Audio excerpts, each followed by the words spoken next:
Welcome to Try to Thrive, the podcast where passion meets endurance and every finish line is just the beginning. We're here to inspire, challenge, and share our journey through swim, bike, run, and beyond. This episode is sponsored by Netbox Labs. Hey, what's up everyone? Welcome back to Try to Thrive. Dennis here once again without Chris. I think he's optimizing his home server or building some AI thing. I don't even ask anymore. And yeah, today we're talking about something that I think is for sure the most confusing, the most overcomplicated, and honestly, the most overthought topic in all of triathlon: nutrition. And I'm not talking about race day nutrition, what gels to take at kilometer 30 or how many milligrams of sodium per hour. No. Today, I'm talking about the stuff that actually matters way more. How you eat on a normal Tuesday, your daily nutrition, the meals that fuel your training, your recovery, your work, your life. Because here's the thing, and yeah, this is something I see all the time. You can have the perfect race nutrition strategy, but if you're eating garbage the other 360 days of the year, you're basically building a house on sand. And I see this all the time. People obsessing over which energy gel brand is 2% better while eating fast food 3 times a week. It doesn't make sense. So let's fix that. No bro science, no fad diets, just practical nutrition that works for people with actual jobs and actual lives. Let's go. Okay, so before we get into meal ideas and practical stuff, let's lay down some basics. And I promise to keep this simple because nutrition science can get, really nerdy really fast. So yeah, let's start with calories. The big picture. As a triathlete, training maybe 6 to 10 hours per week, which is typical for most age groupers. You're burning somewhere between 2,500 to 3,500 calories per day, depending on your size, intensity, and how active you are outside of training. Compare that to a sedentary person who burns maybe 1,800 to 2,200. That extra 500 to 1,000 calories, that's your training fuel. And here is where people make the first big mistake. They either eat way too little or way too much. Undereating is, for sure, surprisingly common, especially among people trying to lose weight and train for triathlon at the same time. If you consistently eat less than your body needs, you enter what scientists call relative energy deficiency in sport, or REDS. And yeah, this is serious stuff. It leads to hormonal disruption, weakened bones, decreased immunity, and ironically, worse performance. A 2023 study in the International Journal of Sport Nutrition found that up to 40% of recreational endurance athletes show signs of energy deficiency. 40%, that's a lot. On the flip side, some people think, I ran 10K today, I can eat whatever I want and end up consuming way more than they burned. A 10K run burns roughly 600 to 800 calories. That's one large pizza, not 2 large pizzas and a beer. Just saying. So yeah, let's talk about macros. The building blocks. You've heard of macros, proteins, carbs, and fats. Here's the simple breakdown for endurance athletes. Carbohydrates, 50 to 60% of your daily calories. Carbs are your primary fuel for training. Your muscles store carbs as glycogen, and that's what powers you through swim sets, bike rides, and runs. A 2022 position paper from the International Society of Sports Nutrition recommends 5 to 7 grams of carbs per kilogram of body weight per day for moderate training loads. For an 80-kilo athlete, that's 400 to 560 grams of carbs. That's a lot of rice, like a lot of rice. Protein. 20 to 25% of your calories. The recommendation for endurance athletes is 1.2 to 1.6 grams per kilogram per day. This is higher than the general population's 0.8 grams because your muscles are constantly repairing from training stress. For our 80 kilo athlete, 96 to 128 grams of protein per day.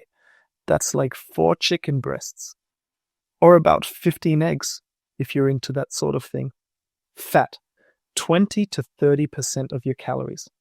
And yeah, don't fear fat. Healthy fats are essential for hormone production, vitamin absorption, and brain function. Avocados, nuts, olive oil, fatty fish. These are your friends. The only fats to minimize are trans fats, which are basically in processed junk food.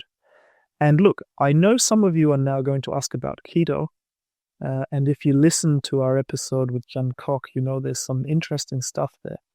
But for most age group triathletes doing a mix of intensities, carbs are still king. The science is for sure pretty clear on that. This episode is sponsored by Netbox Labs. Netbox Labs makes sense of complex networks and infrastructure. As the commercial steward of open source Netbox, the most popular platform for operating, automating, understanding, and securing complex networks and infrastructure, Netbox Labs delivers a world-class portfolio of open, composable products across network discovery, assurance, operations, and observability. Netbox Labs fosters and invests in a vibrant community of tens of thousands of network and infrastructure professionals. Top companies like Arm, Cisco, Constant Contact, CoreWeave, JP Morgan, Kaiser Permanente, and Riot Games trust Netbox Labs to understand, operate, and transform their critical infrastructure. With that being said, let's get back to the topic. Okay, so yeah, enough theory. Let's talk about what a real day of eating looks like. And I mean real, not some fitness magazine version where every meal is perfectly photographed with a sprig of parsley on top. Breakfast, the most debated meal. I personally train in the morning, usually around 6 or 7 a.m. For easy sessions under an hour, I train fasted, just water or black coffee. And yeah, research from the European Journal of Applied Physiology shows that low-intensity fasted training can improve fat oxidation. Basically, your body gets better at burning fat for fuel. But, and here is the important part, this only works for easy zone 1 to 2 sessions. If you're doing intervals fasted, you're going to have a bad time. Trust me on that one. For harder morning sessions, I eat something light about 60 to 90 minutes before. A banana with peanut butter or oatmeal with honey. Simple, fast-digesting carbs that don't sit heavy in your stomach. And yeah, post-training breakfast is where the magic happens. This is your recovery meal, and you want to hit it within 30 to 60 minutes after training. The anabolic window isn't as tight as people used to think, but getting nutrients in relatively quickly does help. So here are my go-to options. Option A, 3 eggs scrambled, 2 slices of whole grain toast, half an avocado, and a piece of fruit. That's roughly 500 calories, 25 grams protein, 50 grams carbs, 20 grams fat. Boom. Done. Option B, Greek yogurt, the real stuff, not the sugary dessert kind, with granola, banana slices, and a drizzle of honey, about 450 calories, 20 grams protein, 65 grams carbs. Option C, smoothie for the lazy days. And yeah, I have a lot of lazy days. Banana, frozen berries, a scoop of protein powder, oats, and milk. Blend it, drink it, get on with your life. 400 to 500 calories takes 2 minutes to make. Lunch, keep it simple, keep it balanced. Lunch is where most people either go too big and feel sleepy all afternoon or grab something crappy because they're busy. Here's my approach. The plate method. Imagine your plate divided into sections. Half the plate, vegetables or salad. This is non-negotiable. Fiber, vitamins, micronutrients. This is the stuff that keeps your immune system running and helps you recover. A quarter of the plate, protein. Chicken, fish, eggs, tofu, legumes. Whatever works for you. And a quarter of the plate, complex carbs, rice, pasta, potatoes, quinoa, bread. Add some healthy fat, olive oil dressing, a handful of nuts, some cheese, and you're golden. And yeah, my actual lunches this week. Monday was chicken with rice and a big mixed salad. Tuesday was a tuna wrap with loads of vegetables. Wednesday, I'll be honest, was leftover pizza. But I added a side salad to make myself feel better about it. So yeah, the point is, it doesn't have to be perfect. It has to be consistent and roughly balanced. Snacks, the secret weapon. Snacking gets a bad reputation, but for triathletes training daily, smart snacking is actually essential. You need to bridge the energy gap between meals, especially on double training days. Good snack options, trail mix, nuts, dried fruit, maybe some dark chocolate chips. Calorie dense, portable, delicious. Rice cakes with peanut butter and banana slices. This is basically triathlete junk food, and I love it. Hummus with carrots and cucumber. Sounds boring, but tastes great, gives you carbs and protein. Or a simple cheese sandwich. Don't overcomplicate it. Bad snack options, candy bars, chips, sugary drinks. Not because they're evil. I'm not saying there are evil foods, but because they give you a quick spike and then a crash. And a sugar crash at 3 p.m. when you have a training session at 5 p.m. is for sure not fun. Dinner, recovery, and relaxation. And here's something I feel strongly about. If your nutrition plan makes you miserable, you won't stick to it. Period. My typical dinners: salmon with roasted vegetables and sweet potato, a big pasta dish with tomato sauce and ground turkey, stir fry with tofu, lots of veggies and noodles, or, and this is my guilty pleasure, a proper burger with real beef, good cheese, and a side of sweet potato fries. Chris always makes fun of me for my burger obsession, but I maintain that a homemade burger with quality ingredients is a perfectly valid athlete meal. I'm not saying it's health food, but it's not health food.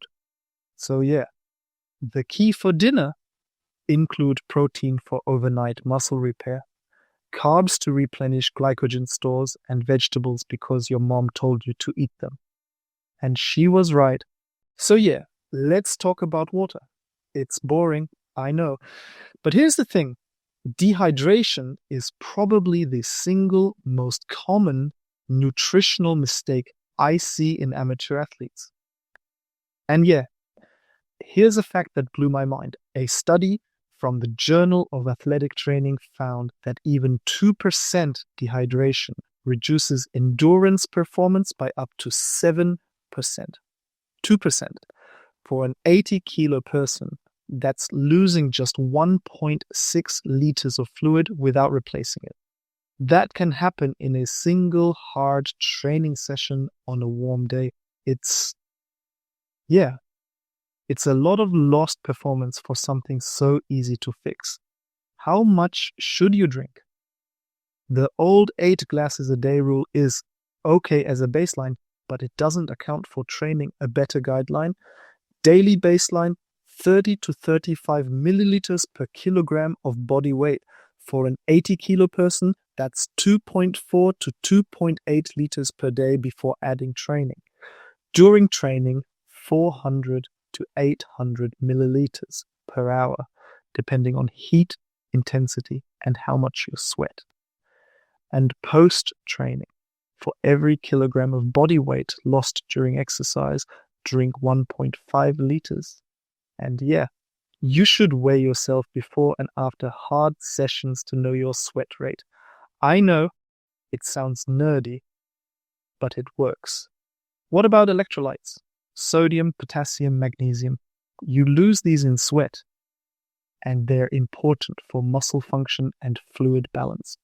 But do you need expensive electrolyte tablets for every training session?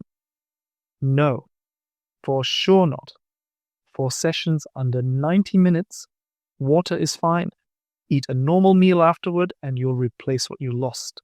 For sessions over 90 minutes, especially in heat, this is where adding electrolytes makes sense. But remember my budget tip from the last episode. A pinch of salt in your water bottle plus a banana afterward gives you sodium and potassium for practically free. And one more thing on hydration. Check your pee color. I know it's gross, but it's the simplest hydration test there is. Pale yellow like lemonade? You're good. Dark yellow like apple juice? Drink more. Clear like water? You might actually be overhydrating, which is also a thing. So yeah, that's basically it for hydration. And yeah, time for the part where I tell you what not to do. And I've made all of these mistakes myself, so yeah, no judgment from me. Mistake number 1, cutting carbs because you want to lose weight. This is the big one. So many people start triathlon thinking, I'll train hard and eat low carb and I'll get super lean and fast. And yeah, what actually happens? You feel terrible, your training suffers, your recovery is garbage, and after 3 weeks you're binge eating a family-sized bag of chips at midnight. I'm not saying I've done this, but yeah, I've done this. Carbs are not the enemy. They are literally the fuel your muscles use for moderate to high intensity exercise. Cutting carbs while training for triathlon is like removing the fuel tank from a car and wondering why it won't drive. If weight loss is your goal, and for many of us it is or was, Chris and I have lost 25 kilos combined, the approach is a moderate caloric deficit, not carb elimination. Reduce portion sizes slightly, cut the obvious junk, and let your training do the rest. Patience beats restriction every time. Every time. Mistake number 2, relying on processed sports nutrition for daily meals. I've met people who eat energy bars for breakfast, gels for snacks, and recovery shakes for dinner. And yeah, that's not nutrition. That's a chemistry experiment. Sports nutrition products are designed for during and immediately after training. They're not meal replacements. They're supplements. The clue is in the name. Eat real food. Your body knows what to do with chicken and rice. It's been doing it for thousands of years. It has no idea what to do with a neon green energy gel in a non-training context. Mistake number 3, not eating enough protein. This is especially common in athletes who come from a running background. Runners tend to focus heavily on carbs. Pasta parties before races, carb loading, all that jazz. But protein is what rebuilds your muscles. If you're swimming, cycling, and running every week, your muscles are under constant stress from 3 different movement patterns. 1.2 to 1.6 grams per kilo per day. Spread it across your meals. Your body can only efficiently absorb about 20 to 40 grams of protein per meal, according to research from the University of Texas. So eating 100 grams of protein at dinner and nothing the rest of the day is, for sure, not ideal. Mistake number 4, ignoring micronutrients. Iron, vitamin D, calcium, magnesium. These aren't sexy topics, but they're crucial for endurance athletes. Iron Endurance athletes are at higher risk of iron deficiency due to something called foot strike hemolysis. Basically, running destroys a small number of red blood cells with each step. Low iron means low oxygen transport, which means everything feels harder than it should. Get your iron levels checked at least once a year. Vitamin D. If you live in Northern Europe like we do in Poland, you're almost certainly deficient from October to April. And yeah, vitamin D affects bone health, immune function, and muscle recovery. A supplement of 1,000 to 2,000 IU per day is recommended by most sports nutrition guidelines during winter months. And mistake number 5, the I earned it mentality. Look, I'm not saying you can never have cake, beer, or pizza. Life is for living, and food is one of life's great pleasures. But the I ran for an hour, so I deserve this entire cheesecake logic will undermine your goals faster than anything.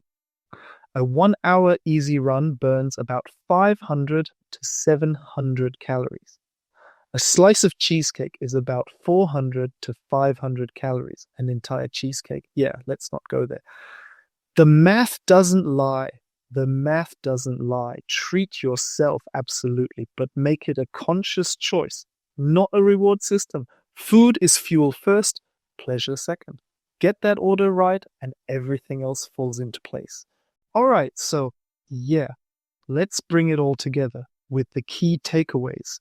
Simple, actionable stuff you can start doing today.